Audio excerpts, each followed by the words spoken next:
Good evening. My name is Shinyi Pai, and I'm the program director at Town Hall.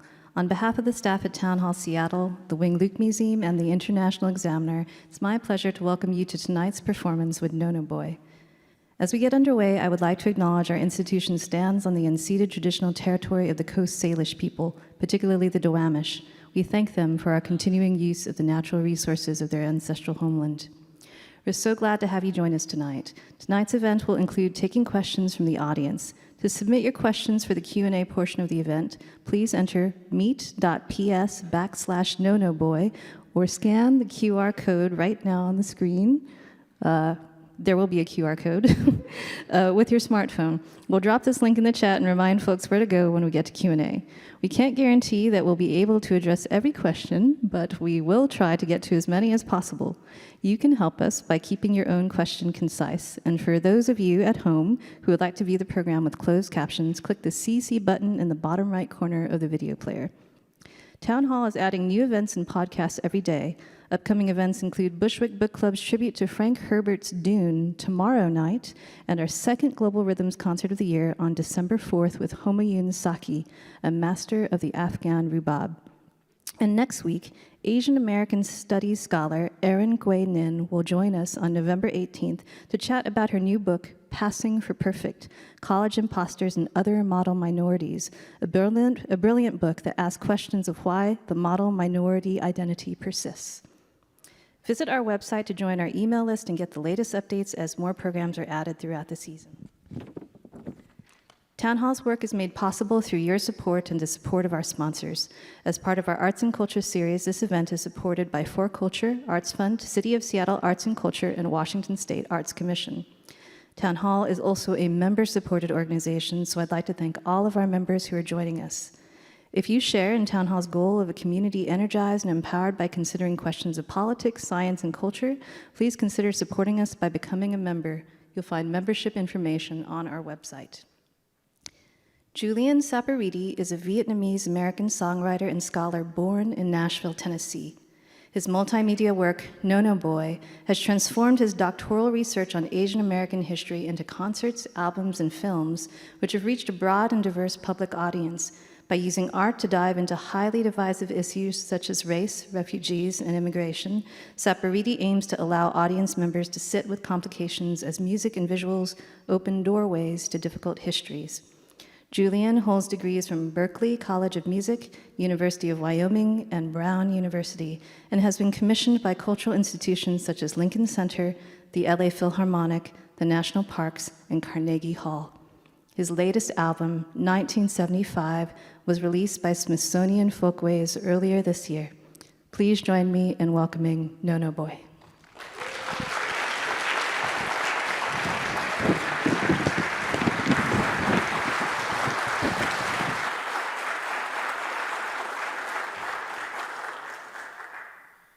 Thank you so much for coming out. Thank you, Shinyi, for that wonderful introduction and inviting me to come up here.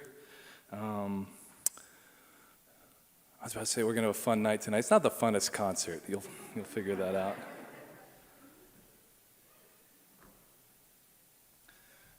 It's been a long time since I've been in Seattle.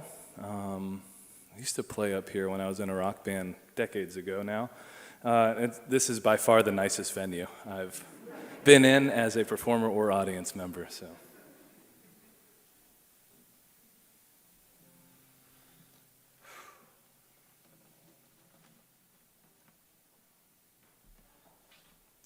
This first song, it takes place under this mountain.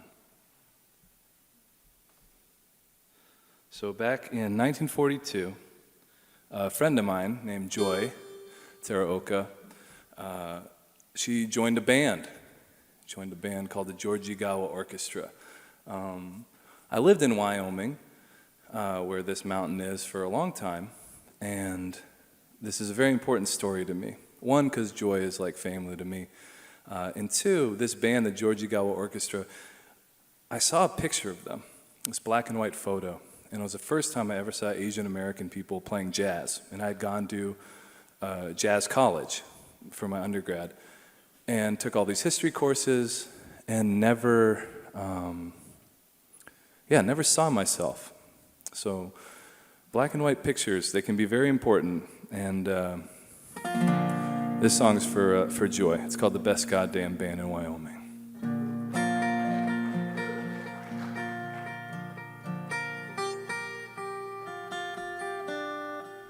The flyer red musicians needed, so young Yoni grabbed a silver mouthpiece, tracked down a kid who brought a trumpet to Pomona. Leone have it on a free 2-year lease. Joy Teraoka Takashita went to the tryout. She was only 16 with some girlfriends to cheer her on. Their club was called the Rawdells. Mom said, if you keep up with school, Joy, you can sing. Georgie Gawa, Oji Nisei, he toured up the coast, he even played Japan. Before the war, they lit up the Florida ballroom. Man, don't sleep on some Shotokian. Under machine guns, they danced behind barbed wire. Under the mountain, it meant something to sing. Stuck between two countries in a fire, the best goddamn band in Wyoming. Little Ted's best show rep the Cardiacs gang, the clarinet kid, the Nisei Artie Shaw. Stopped by rehearsal in a tar paper barrel. Once he joined up, sister, it was on. They practiced daily, gigged on the weekends, stirring up those dusty mess halls. Teenage bodies unchained from their parents. Man, them old folks, they really lost it all. The only swing band left in Wyoming that got them out some nights until dawn. War-bond drives and Powell Mormons dancing in Lovell. Bunch of Japs playing jazz at the Thermopolis prom. Under the mountain, they danced behind barbed wire. At below zero, it meant something to sing. Angelinos mixing up with farm kids in a choir. The best goddamn band in Wyoming.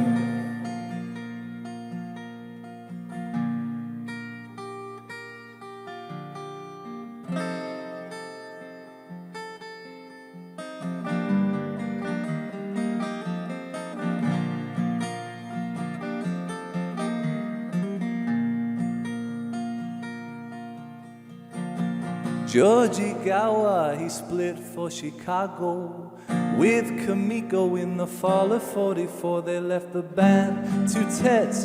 Joy went with her family to D.C. As for Yoni, he had to join the war. And that's a story from Old Hot Mountain, and the best band you never did see. Locked up in prison camps for no fucking reason, but they still found a reason to sing. The best goddamn band in Wyoming. The best goddamn band in Wyoming. The best goddamn band in Wyoming. The best goddamn band in Wyoming. Thank you very much. I want to bring my partner Amelia Halverson out now.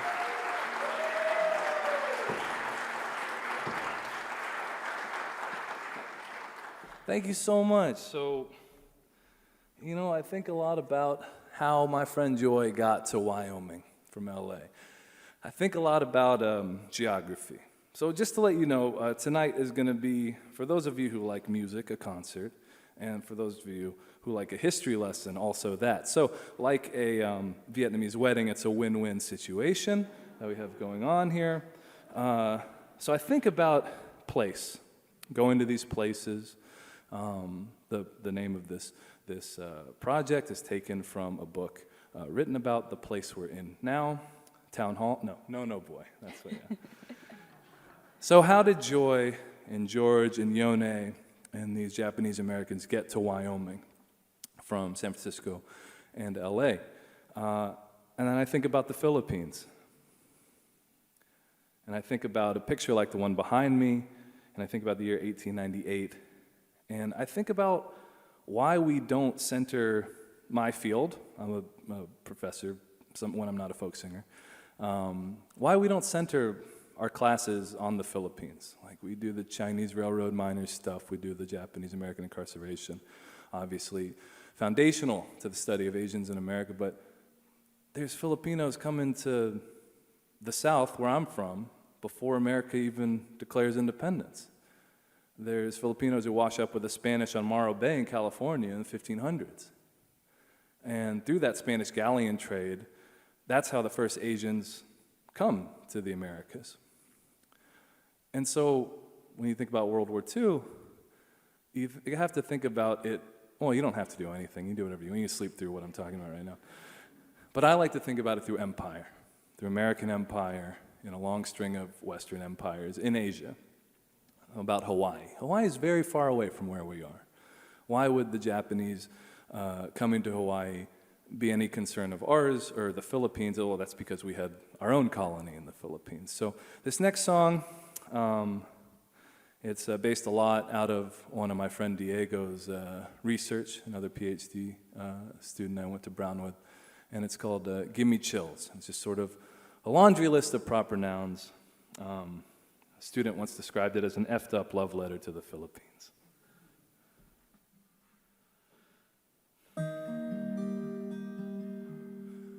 Give me right for no reason, give me the world for a start.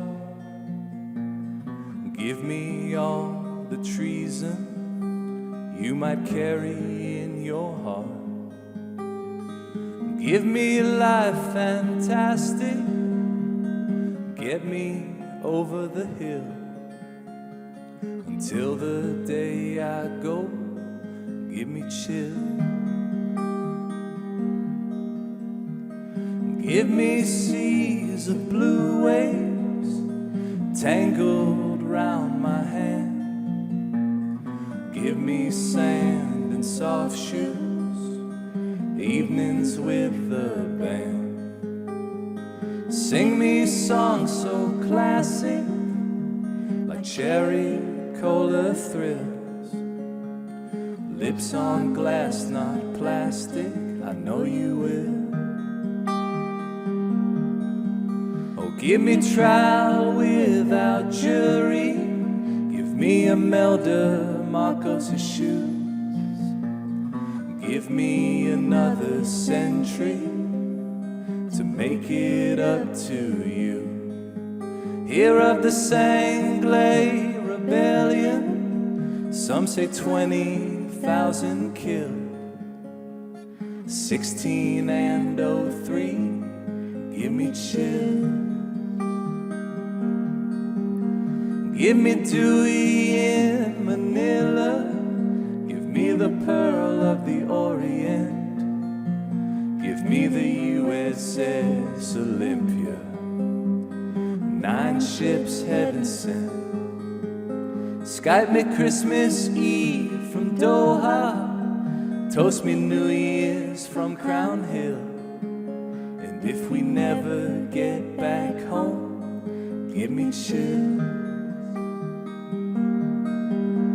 Give me Lopez de Legazpi, from Jalisco to Cebu.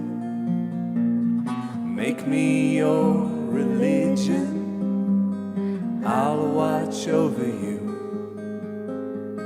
Dream of Spanish autumn, from New Granada to Old Castile.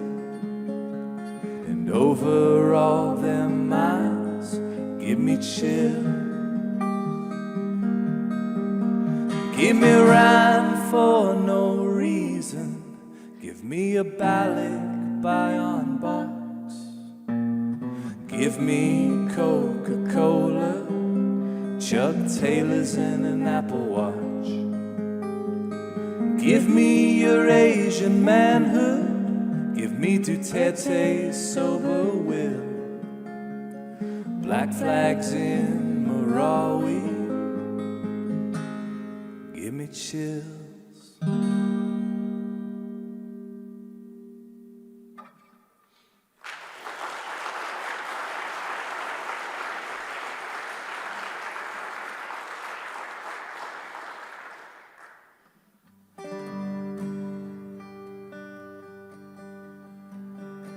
So I met this fellow in Hawaii. His name was Hideo, and this man invited me in. His room or his house was full of these paintings that he had done, and he learned to paint when he was incarcerated during World War II. And he was in 4 different camps. He was in Sand Island in Hawaii. He was in Topaz, and then someone asked him if he would forswear loyalty to the Emperor of Japan, and if you would serve in the U.S. military, and he said no and no to those questions. So he was sent to Tule Lake, California. Then as the war was ending, he was sent to a place called Crystal City, Texas. There's a reason I have a picture of Peru behind me, and that's because thousands of Peruvians of Japanese descent were taken from Peru in World War II and put in this place, Crystal City, Texas. A lot of them sort of brought there as POW trade bait. So truly stateless people. Again, like the need to expand and diversify who we talk about in Asian American history, maybe where we begin, but also to expand hemispherically. And so Crystal City is really an important place to me because I've been there a lot. Because we've been down to the Mexican border a lot. Before the pandemic, that's the last place we were. And Crystal City is about an hour away from the border. So I would do these trips down in Texas. I'd be in Houston hanging out with my Vietnamese people, eating all that wonderfully complicated French Vietnamese food, and then going to Crystal City to the remnants of this old swimming pool from this concentration camp with Japanese, Peruvians, Italians, and Germans. And then we'd go to the border, to these tent cities. Most recently, Matamoros was the last place we went. Yeah, and it was just so striking to come from standing outside of a detention center in Dilley, Texas, then going to Crystal City and seeing this historical site, and then going across the border and seeing history repeating itself, seeing people living, hundreds of families living in sleeping, like camping tents. And we did a tour of the camp that was led by a volunteer who was also a refugee at the camp, who was employed by one of the local nonprofits. And he was telling us his family's story and about how he makes little money from this nonprofit, but he actually sends a lot of it home to his dad, even though he himself only has what he can carry on his back. And Amelia is now in law school. Yeah. Because of this. Something I just couldn't forget and get out of my mind, so. Yeah. So this song's called Crystal City. It's about these overlapping histories. The same place, you know, all these histories, the Native histories, the Latino histories, the Asian histories in a place like Texas, and the draining experience of spending that much time at the border, and I get to come home.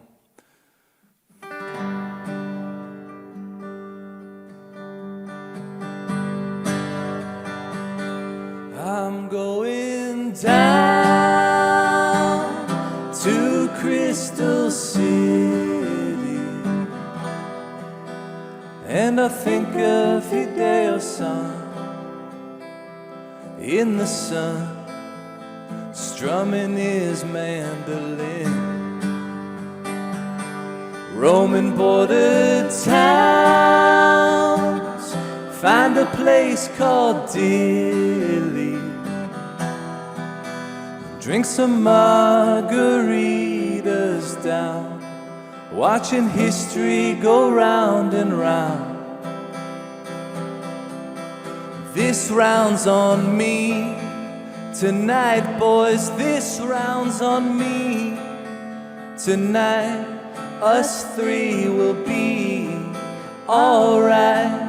They can't say the same thing inside. Poner el dedo en la llaga,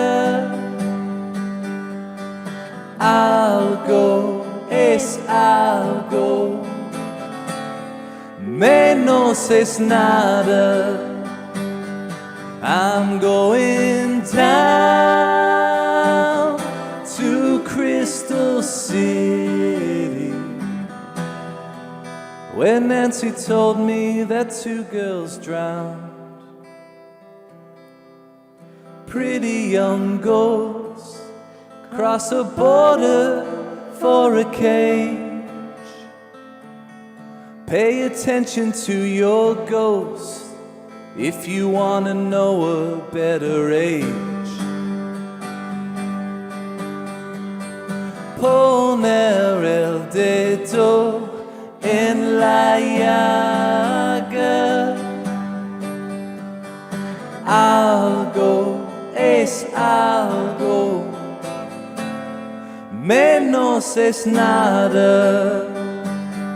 I'm going down to Crystal City, and I think of Hideo-san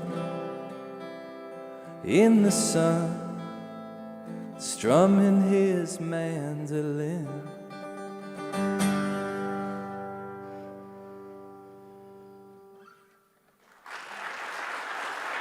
Thank you very much.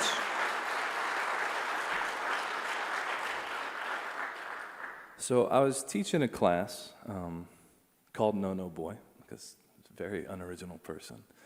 I want to say he's branding, my friends. That's what it's all about. Very depressing branding. And I had these 2 students, 2 Cambodian-American students, Nicolina and Madhavan. And I come into class one day, and Nicolina and Madhavan are talking, and Nicolina says, I was talking to my dad on the phone last night, trying to do my best Camerican, but some things get lost. And as a songwriter, I always keep a notebook of cool words. That's what it says on the notebook, cool words. And I was like, oh, Camerican, that's a cool word. And I'm teaching this class about Asian American studies, and I know very little about Southeast Asia outside of Vietnam, like most of us.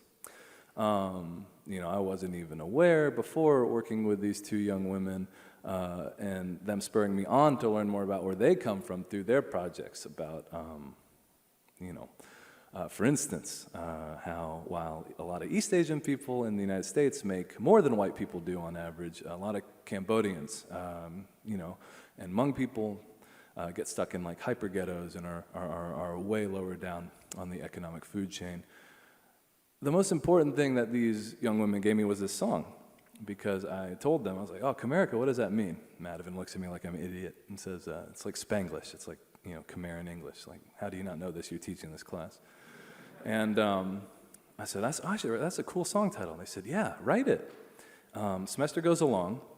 I had forgotten about this completely. And they corner me. I remember this very vividly in a hallway. And they're both like 5 feet tall, so they're looking up at me. And they say, have you written Camerica yet? I said, I said, have you done your final projects yet? So we made a trade. But I said, my friends, I need something to write about. And so Nicolina was so generous. For her final project, she had recorded this 30-minute phone call with her father. And it was just about surviving the killing fields, surviving genocide, surviving napalm and the American war in Southeast Asia. And it was brutal, but it was also stories like how they had a horse named Cow. These little things. And the most important thing she gave me were paintings like the one behind me. Her father came to the U.S., survived the Khmer Rouge, in which 1/4 of the population in that country died. And what he chose to remember, what he chose to paint, was Angkor Wat, this beautiful temple system, these ancient ruins at the most beautiful time of day, either sunset or sunrise. And that just meant so much to me. And so I sing this song for Nicolina and her dad, and it's called Camerica.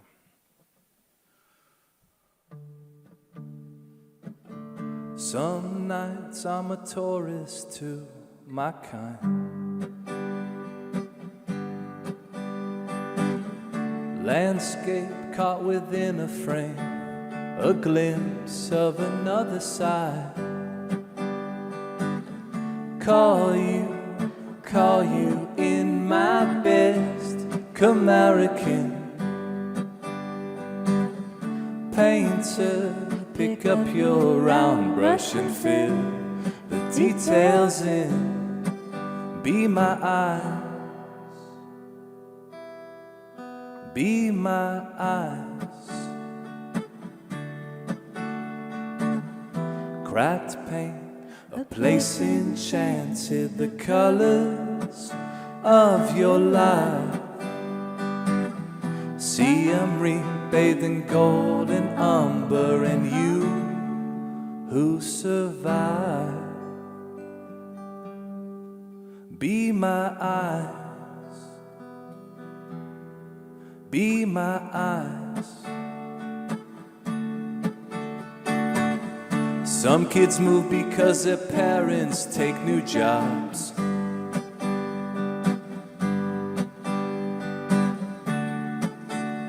Some kids move 'cause of napalm. Cracked paint, a place enchanted, the colors of your life. See 'em bathed in gold and umber, and palm trees climb so high.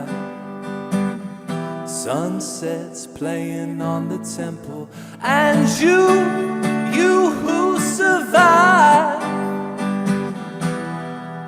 Be my eyes, Father, oh, be my eyes. Be my eyes, Father, oh, be my eyes. Be my eyes, Father, oh, be my eyes.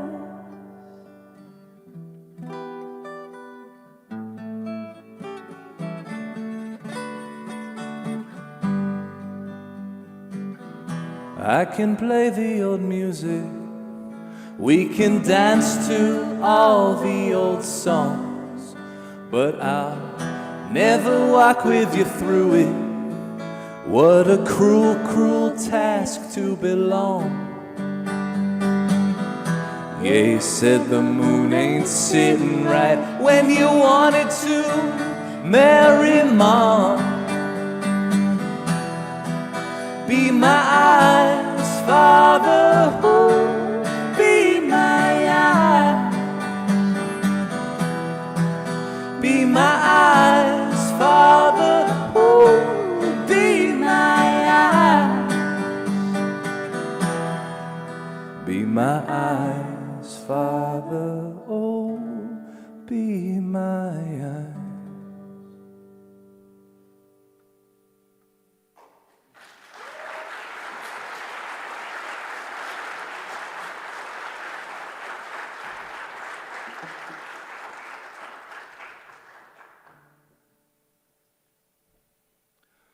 So one of the reasons why Nicolina's story about her dad resonated so much is because my mom's a painter. And so when I was writing that song, just looping this slideshow of his paintings and this 30-minute phone call that she had recorded over and over and over, it was so beautiful. It was this kid, this immigrant kid, refugee's daughter, not unlike myself, asking these impossible questions to which there's no answer, right? Because your parents who lived through this stuff, their job's not to tell you about this stuff, I think in their eyes a lot of the times. But there's a success in the trying. And I remember being like 10 years old, my mom started painting really seriously, and she painted the Hotel Continental in downtown Saigon, right by where she lived. And it's just like, really touched me, the way that these paintings did. And when you come from one of these families, you get a lot, but you also lose a lot. You lose place, a place like the space behind me. It's not even called Saigon anymore. And it can be weird, but you make the most of it. And so this is a song about my grandmother, my mom's mom, really beautiful woman, my Bangwai. And it's called Saint Denis. It was right outside Paris, which is the last place I got to spend time with her.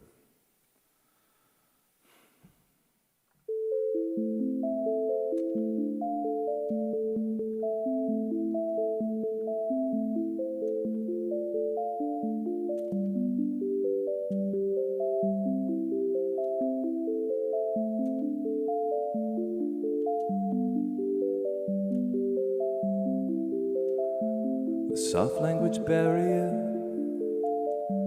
the child of an immigrant. Before the bond meat trucks were cool, lunch table embarrassment. That scene with the border guard last night on a continent. What was that view like, knowing that you might never come back again? There are so many things I should have asked of you. Sometimes family trees cut cruel.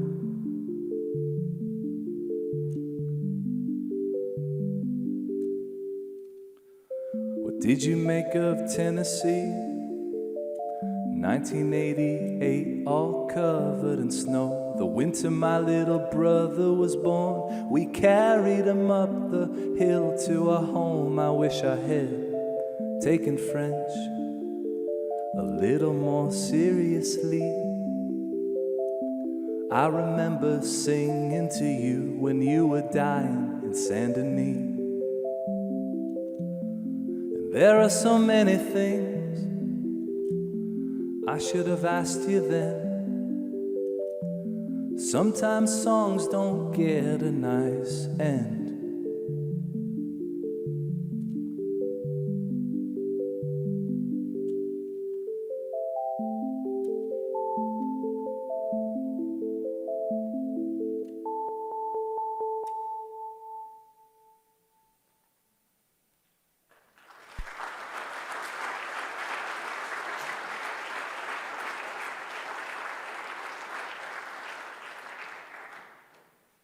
Thank you so much.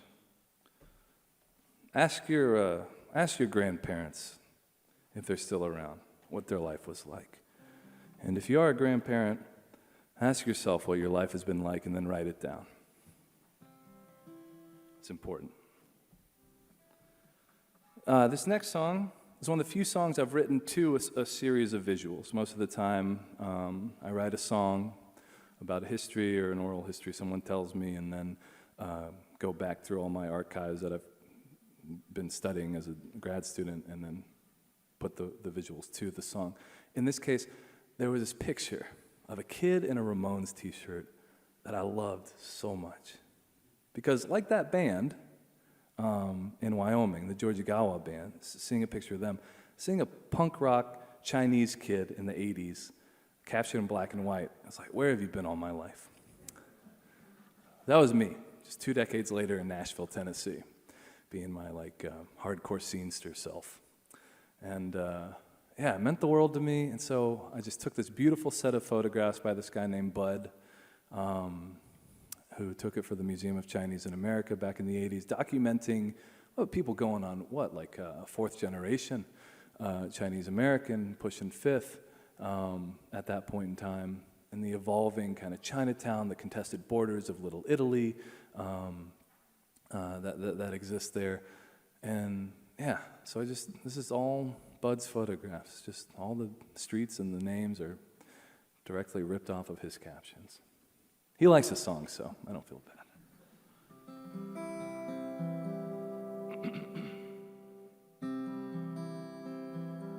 Tony likes the Ramones, at least he thinks a t-shirt's alright. Lucky rabbit foot on, his hair is ready for Friday night. Neon lights paint you so pretty, bumming round Chinatown. Ducks hanging up in the window, waiting for Mrs. Chu to come down. With a bottle of top shelf baijiu she got from a brother back home. Now I'll head down to Catherine Street, find old Tony Ramone. Tony likes the Ramones, at least he likes a Blitzkrieg bop. We share a pair of headphones and a cot up in a bachelor's loft. The cat sweater lady selling sandals on the corner of Mott and Grand.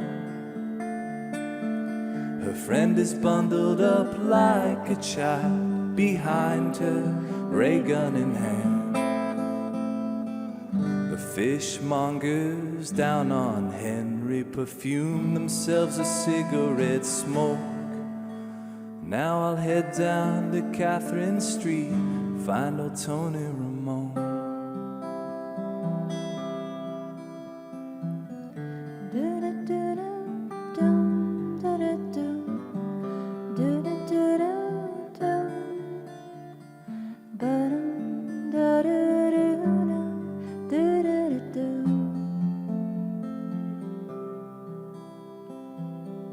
Tony likes the Ramones, ticket stub from the Palladium.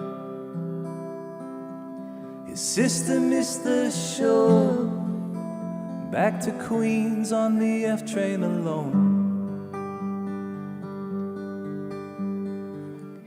Neon lights flicker off so quickly, pale morning in Chinatown. Watch the funeral pass below the window, then I walk with Mrs. Chu down to meet Rebecca around the corner for the daily Columbus Park stroll. Now I'll head down to Catherine Street. Yeah, I'll split for Catherine Street. Head down to Catherine Street, find old Tony Ramone.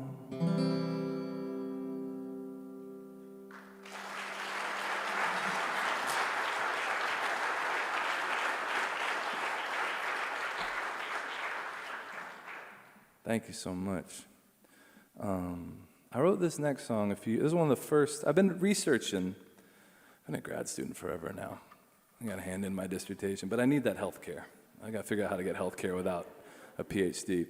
I wish I was kidding. Yeah, I've been researching this project for about a decade now. And it was a long time coming, because I'm like 36, going on 37. I didn't really want to be or understand Asian American stuff till I moved to Wyoming, of all places. So I went to that place, Heart Mountain, and then I went to this other place, Rock Springs, where in 1885, this Chinatown was razed to the ground. 28 Chinese miners were massacred. It's horrible stuff, but it really inspired me, because I love history. Like, all my favorite books are like just dad nonfiction. Maybe it's because I grew up in Tennessee, so like Civil War books are everywhere. We still don't know who won down there. But this was one of the first songs I wrote, this next one. It's called Boat People. And of course, probably a lot of you know, West Coast, assuming educated people, about the boat people from my mom's neck of the woods, Southeast Asia. Came over hundreds of thousands, escaping the communist regime, escaping re-education, perhaps death if you were on the wrong side. So a lot of the poorer people, not my family. My family was able to get out through some connections. We were French citizens from way back. What you would call collaborators, to my Marxist chagrin. But hey, our family's our family. I probably would have done the same thing. I love banh mi sandwiches. But a lot of folks had it worse off, like the folks behind me.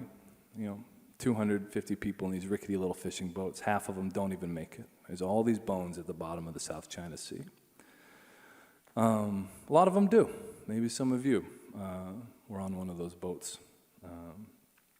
But I wrote this song partly based just verbatim almost on this archival interview I heard, this Dr. Tran who moved to Montreal from Southeast Asia. But I was really inspired by these pictures that looked exactly like this of Syrian folks on these rickety little fishing boats just crossing the water, trying to find a place, but no one would take them. But this keeps happening over and over. Amelia talked about going to Matamoros, where 3,000 people are camping in tents, not allowed to even cross at that time to seek asylum, to say, I need help. And you just read in the newspaper today about this, one of the most insane things I've ever heard about between Poland and Belarus, this no man's land of immigrants where 8 people, as of yesterday, had died from the cold, from starvation.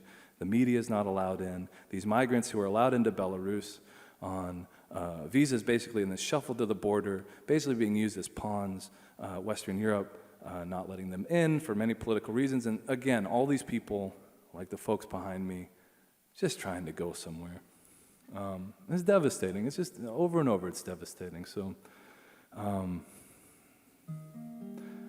yeah, so this is for, it's for anyone who needs help.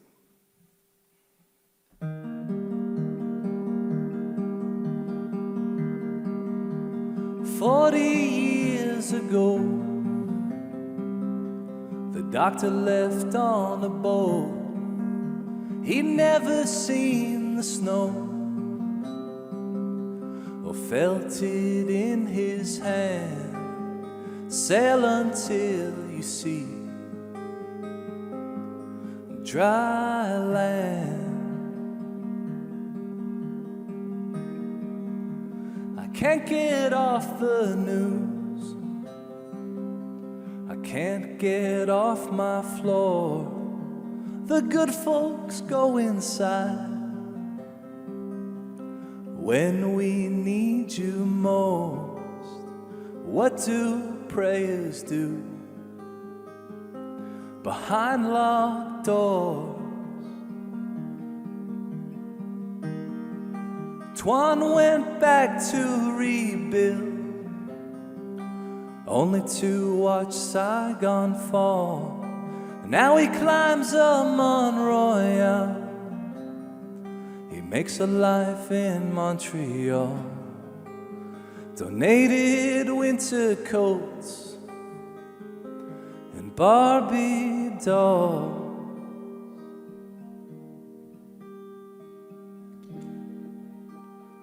I wrap myself in books, they're talking about this band. I linger on bell hooks, she helps me to understand. Some of this ain't new, no man.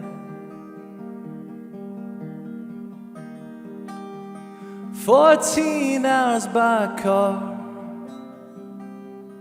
cargo trucks and cabs, just to shake the cops. But Mom had to stay back, a Chinese safe house and covered tracks, 18 meters long, 200 bodies full, a simple compass and a map from a kid's geography book. Forget Ferdinand or Captain fucking Cook.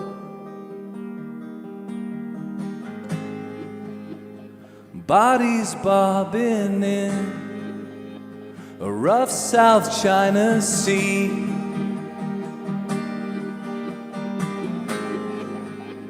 They came across a Thai pirate ship scavenging. They ripped the doctor from his kid, bleeding.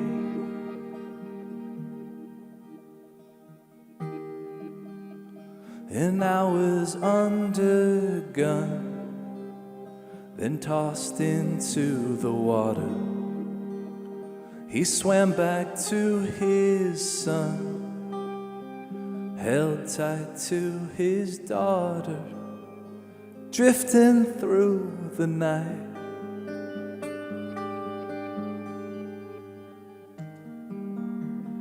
As the daylight broke,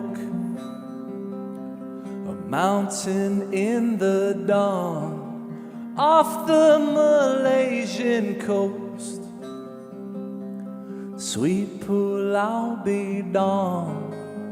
He never cried so hard or so long.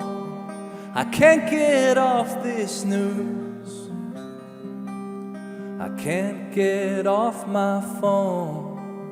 My mother came here too,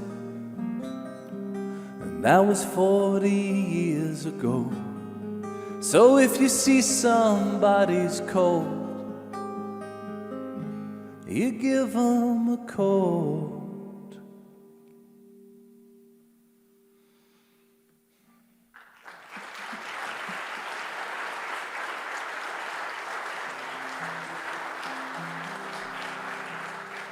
Thank you.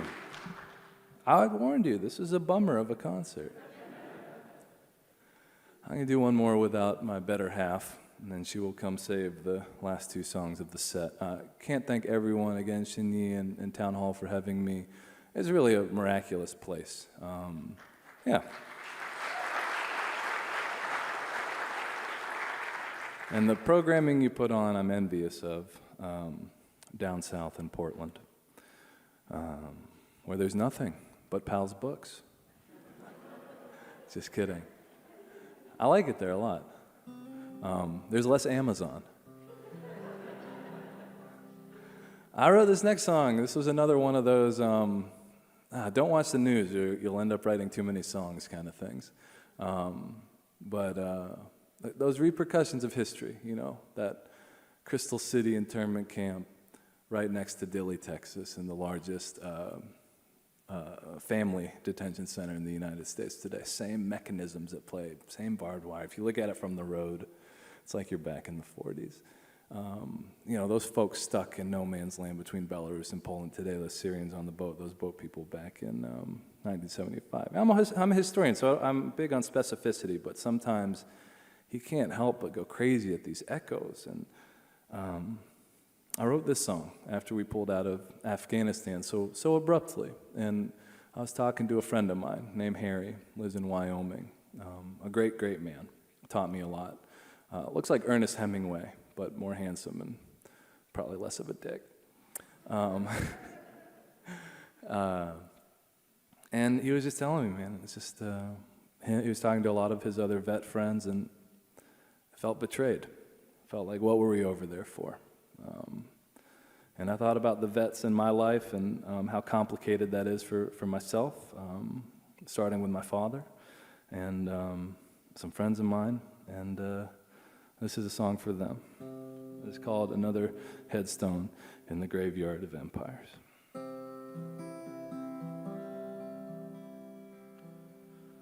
My father doesn't speak about his years in the service, can't shut him up about anything else. Silly old man, always a joke in his hand and a bunch of good books on the shelf. I heard about adventures with Emmylou Harris. I heard about Roy Rogers too. But those years in the Navy, the first half of his 20s, what kind of time did they lay on you? Showed me another side of them stars and stripes. In the mountains out west near a college town, there is a man with a beard so fine. Retired army medic with his homebrew set up where he makes his choke cherry wine. Me and Tim and Eric, Charlie sitting in the yard of Cody's last gentleman. He took me out shooting and taught me the wisdom you can find with a gun in your hand. He showed me another side of them stars and stripes. My brother Juan left campus last summer. He signed up for the Air Force this week. It takes some courage real wicked to drop a golden ticket like that Ivy League PhD. And so he caught a little flack from folk back in Rhode Island. You know our siloed bourgeois breed. But he said, Jules, my life is art, so I'm painting with purpose, and the service is a color I need. So show me another side of these stars and stripes.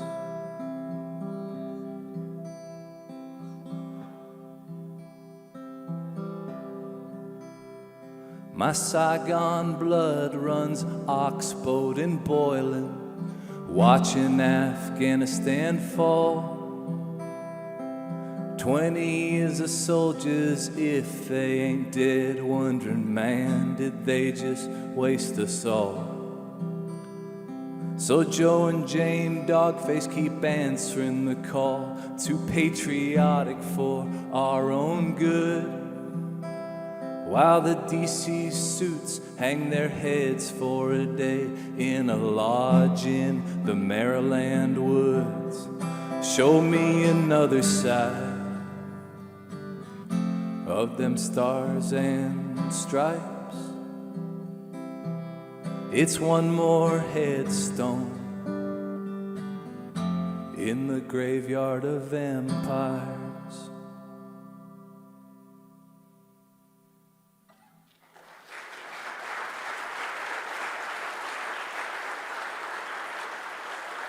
Thank you. Bring Amelia back to the stage for these last two. There she is, wearing pants my mom once wore. Yeah, what I love about them is that she got them in San Francisco Chinatown back in the 70s. So there's three musical saints to this project. There's the Georgie Gawa Orchestra, there's Tony Ramone, and there's folks like the people behind me. These are folks that my mom was hanging around with in the 60s and then in the 70s in Saigon. Because, so what happens with, how should I say this? Imperialism is like a double-edged sword, right? Hear me out, hear me out. It's like mostly a really bad edge, like a big edge, that's this big, and then a little edge, which is the banh mi sandwiches. Mostly bad, you know. But on that little edge is something that my mom's friend Robert Vifien, a French restaurateur, told me that he couldn't have lived without. It changed his life. He said, you know, growing up in Vietnam, I was pro-communist, but I was also really pro-American, because I really loved rock and roll.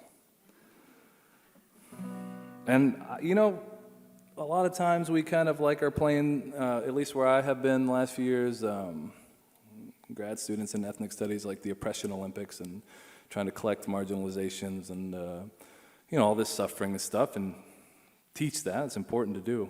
I certainly don't shy away from it, but there's so much complication in these musicians, and taking the music of the conqueror and making it your own. That's what these Saigon teenagers did. That's what my mom's friend Robert did. That's what this awesome band called the CBC Band did, who's still playing Texas. These old folks still playing Jimi Hendrix songs.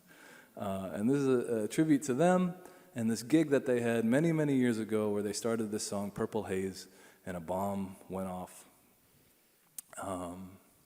Couldn't imagine that. I played some rough gigs. I played some of those chicken wire southern bar gigs.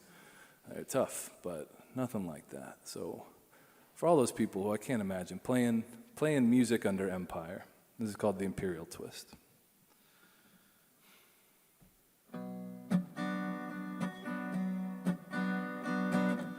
Can you give the world a twist just by doing the twist? At the moment the bomb went off, they were playing Purple Haze. I met Robert at his restaurant, septième arrondissement. The doors still echo in the jungle.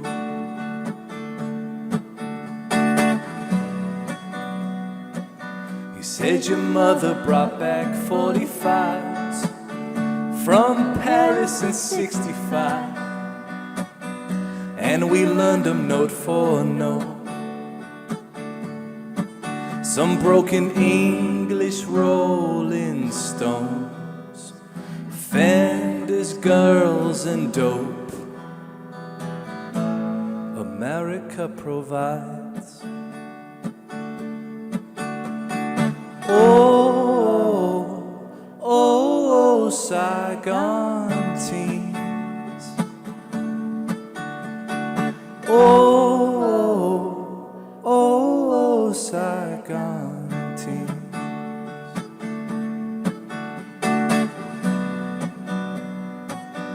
Can you give the world a twist just by doing the twist? Can you save the world with acid rock? I didn't know my mother's maiden name.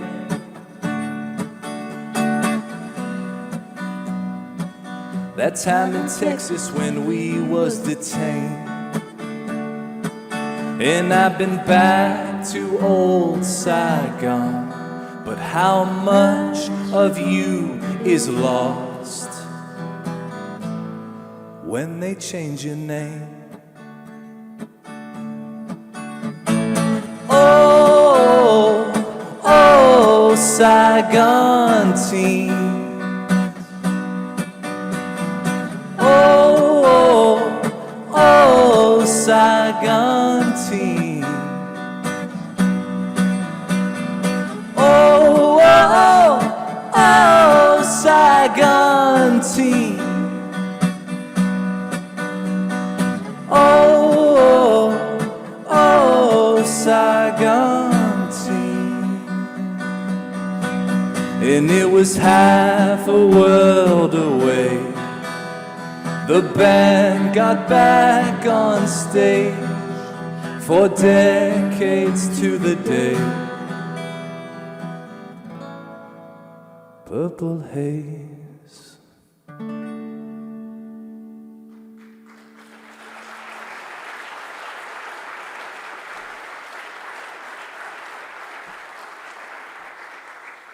Thank you so much, folks. You have really beautiful eyes, all of you. This is the end of the evening. I'm going to do one more song, and then this is what will happen. You will split, if you wish, or you will stick around, and I'll talk with Shani and answer any questions you have. Amelia refuses to do the Q&As, so she'll be selling merch downstairs. Come say hi. Come say hi. Buy one of her bookmarks that she made. Postcards, whatever you like. I've got all kinds of good stuff. Yeah. Maybe an album. Well, that's, yeah. I don't want to be pushy, but But we can't thank you enough for having us. Really terrible drive getting up here, I gotta say that. So rainy, so rainy. I-5, you can do better. We were supposed to come up last night. Amelia's family on Bainbridge. hi, Lionel and Lisbeth. Hey, Lionel and Lisbeth. Yeah, all right. And that's where we'll go tonight to rest. But we, where did we stay last night? In Centralia. Centralia. Yeah, yeah. So we stayed at something very familiar to us living in Portland, the McMenamins Hotel there. It's the Love old, McMenamins. what was it? The Olympic Club. The Olympic Club. It was awesome. Yeah. It's like this old brothel. Boarding house, I think, is the preferred term. Gen Z. And it was so cool. They did do the shared bathroom thing, which I guess was why it was so cheap. But In retrospect. just awesome. I'd highly recommend it. If you haven't been to Centralia in a long time, some great antiquing Oh, yeah. that we did today. And then, yeah, I mean, I'm a sucker for history, so it was awesome. And we're happy to be up here tonight. And if you got any friends in Eugene, please say hi to them. Oh, and tell them we have a show. Yeah, next week. Next week. But we're going to finish with a song. Do any of you know the songwriter Ron Sexsmith? So the four of you who know Ron Sexsmith, this will be a great story. Ron Sexsmith is one of the great living songwriters. I think he's still living. I hope he's still living. Anyways, Canadian guy. And he had this song, written many years ago in the 90s, called Lebanon, Tennessee. Lebanon, Tennessee is an actual place. It's very close to where I grew up in Nashville, Tennessee, which is still kind of an actual place. I was really lucky because when I was a kid, like a teenager, I was like a kid journalist. I wrote for this paper called The Tennessean in Nashville. It was kind of like that movie Almost Famous, but way less cool. But I got to interview Ron and go down to Atlanta to his concert and see him. And I was like, Ron, my favorite song of yours is called Lebanon, Tennessee. But have you actually been to Lebanon, Tennessee? Because this song is like beautiful. It's like, I'm going down to Lebanon, Tennessee. I love this room. I feel like I'm at Fleet Foxes.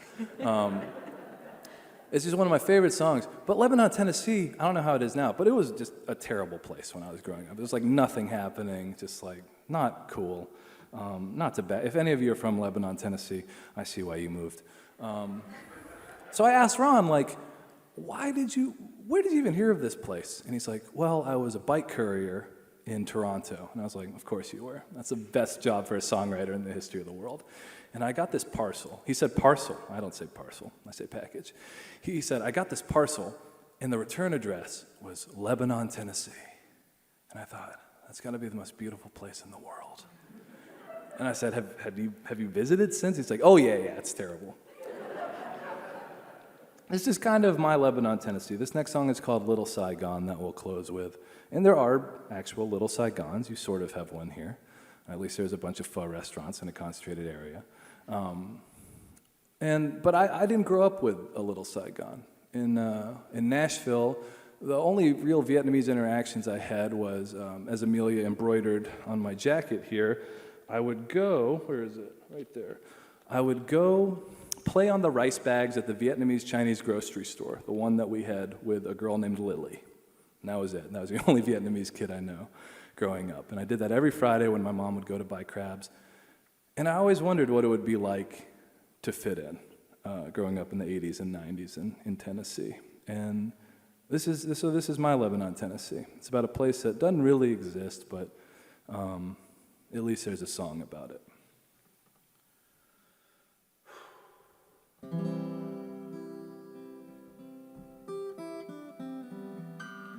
I heard about a place called Little Saigon, where everybody's got my face, so mine won't have to grow so long. Palm trees, a terrace, cedar cafe, where I belong. Oh, I think I'd like to go to this place, Little Saigon. One day I'm gonna go to a place called Little Saigon and buy shoes in a little shop and silk from Vietnam. Take lessons on the Dan Bao and play an old folk song. Oh, I think I'd like to go to this place, Little Saigon.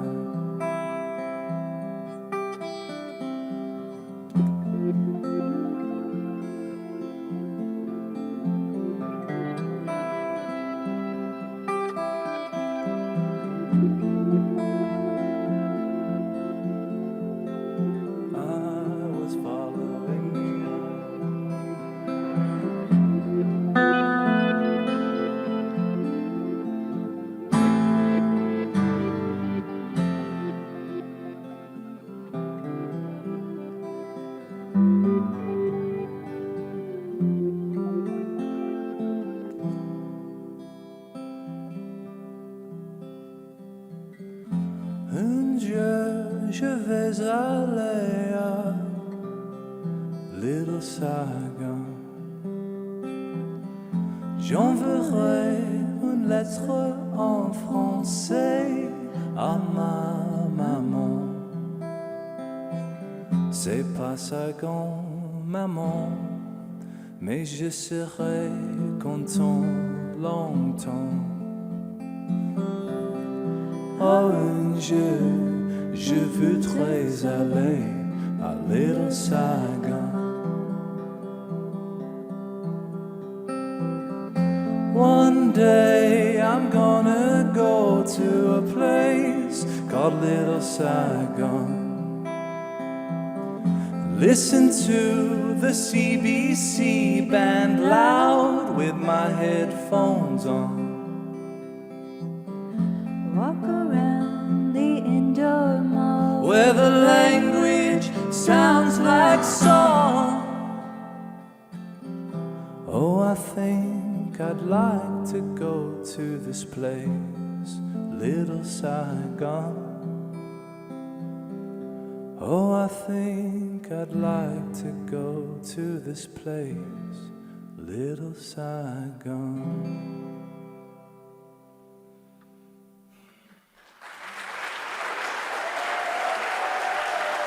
Thank you so much. Thank you. Thank you. We'll take 5 minutes, come back and talk. If you want to stick around, stick around. Say hi to Amelia in the lobby. Bonne chance, bon courage, au revoir.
sticking around.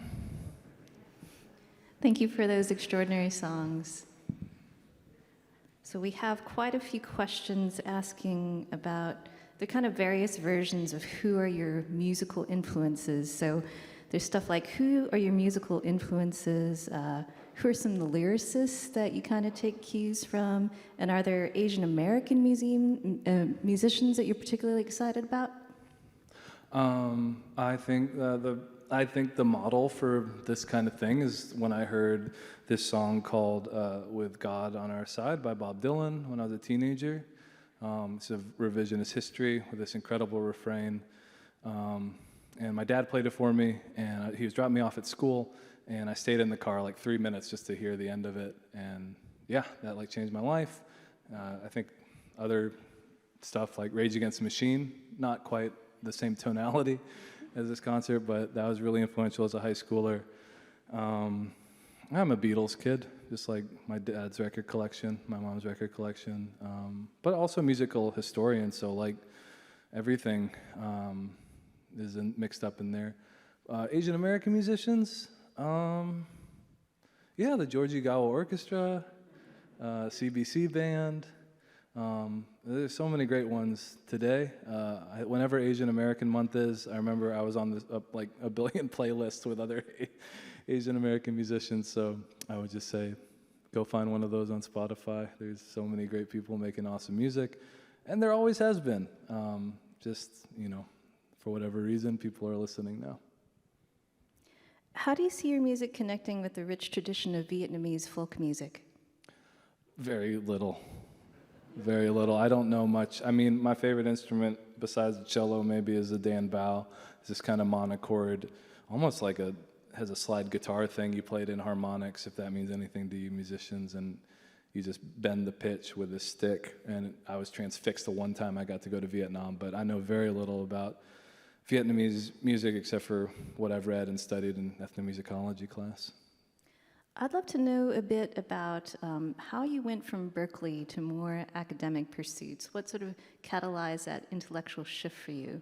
Well, I was approaching 30, and I realized I had the emotional intelligence of a 19-year-old, because at Berkeley, like a lot of us, I got signed to a record deal when I was a sophomore, and we toured all over the world. But the thing, when you get a record deal when you're 19, you kind of stay 19 into your late 20s, and I was like a total jerk in a lot of ways. Very interesting, nice person also, but I wanted to change that. I wanted to read about, like, you know, what I read at Wyoming, which was like my queer theory classes and feminist studies and race, all that kind of stuff, and just, you know, be a better person, more well-rounded person on an interpersonal level more than anything else. But yeah, I just kind of got burnt out of rock and roll because it's a very hard job.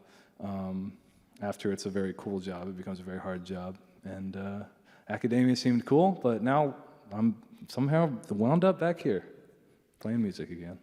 Well, how is your work perceived by the academic and scholarly community that you're a part of, your peers? Where does creativity fit into the academy?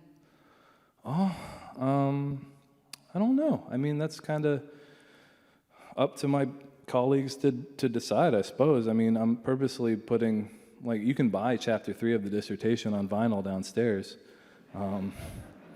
And that's like purposeful because I've met a lot of other like younger academics who I think want to do something more multimedia, not pretend like we just invented the printing press like last year. And we should, especially like in my fields of like ethnography and stuff. We should be making more movies, more podcasts, more multimedia stuff, and encouraging our students to do that. I never assign papers, mostly, well, I was going to say because I don't want to read them, but that's a joke. Yeah, I would say it's 50-50. I'm really lucky. I get asked to do residencies at colleges a lot. Like, I'll come for a week, and I'll teach, or maybe like one time a course was like based around like music and incarceration because they knew I was visiting, and I'll do a concert at the end of the week and do some workshops on how to like bridge music and scholarship. And I would say at like some of these colloquiums, whether it's like music or ethnic studies or history, whatever I'm brought for, it feels like 50% of the faculty will come up and be like, we need to do more of this in the academy. And then 50% will look at me like, what are you doing? Like, who's letting you do this? So, I don't know. see if I get a job. So this is a question that relates to your topic of looking at history throughout the songs that you make. So this person says, thinking about current events like tensions in Taiwan and massive protests following the coup in Myanmar, what's your stance on covering present history in contrast to or in addition to the events and stories of decades past? Well, part of like playing this show, I can't see a lot of you, but you look like you have dark hair, so it's like kind of a home team kind of thing. And that happens on the West Coast a lot. But this project was started in Wyoming, and I'm from Tennessee, and it's really more aimed at those places. Like, I hope that people maybe find something in the histories I'm telling that they can relate to, or they see themselves. Like, that'd be nice. That's kind of why I write these for myself. But history is a much easier way to go to a red state bar or church, for instance, and talk about issues like immigration and race. If you can put it in this nostalgic folk music context with these old grainy images, you're not bringing an argument. You're not bringing a point of view even. It's a lot easier to recognize your wrongs when they're in the past. So hopefully, by doing that, connections are then made. Someone will come up to me after the show and we can maybe talk about what I've seen at the border today, or what's happening with the Rohingya people in Burma, or what's going on in Taiwan, and this like constant struggle in that area of the world. And we can kind of lay it out, because I think people, we need more historical thinking, and that's kind of what I try to do through the songs, because it can be very helpful to make sense, and like I said over and over, understand that these are echoes that are happening in different ways, different tonalities, different notes, but they are echoes of things that I've read about before, many of you know before. And so I find the past is easier to swallow, because we can't talk to each other right now. And I'm a Red State person. I come from Red State. I love SEC football. Like, that's just who I am. And I'd like to be able to get along with the people who raised me again. Can you talk about the choice to unite sweet or upbeat music with such serious stories?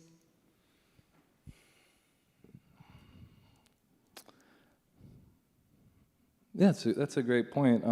I think, again, it's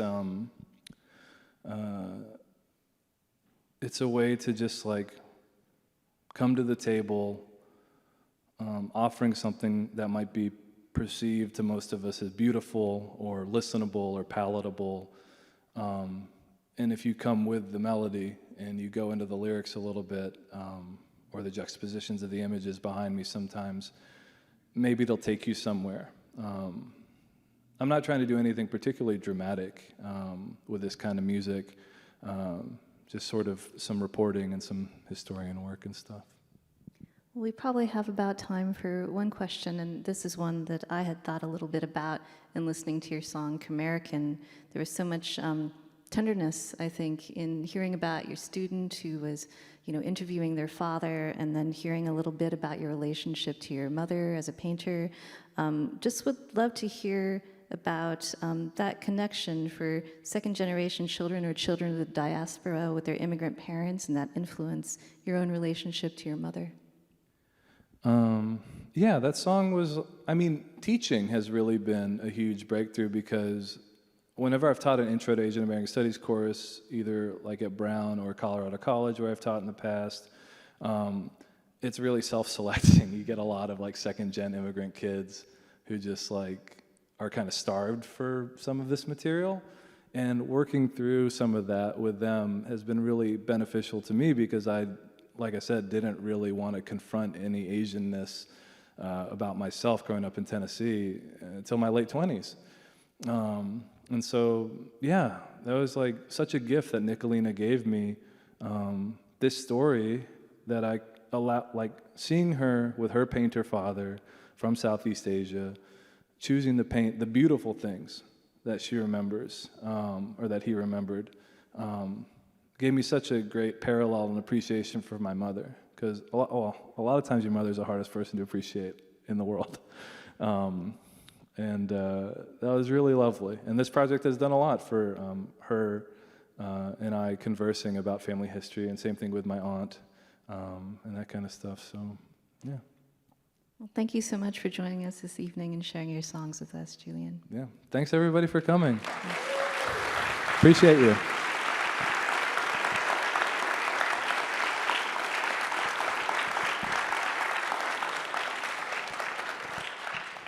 Thanks everyone for joining us here and at home. I hope you have a great night and get home safely.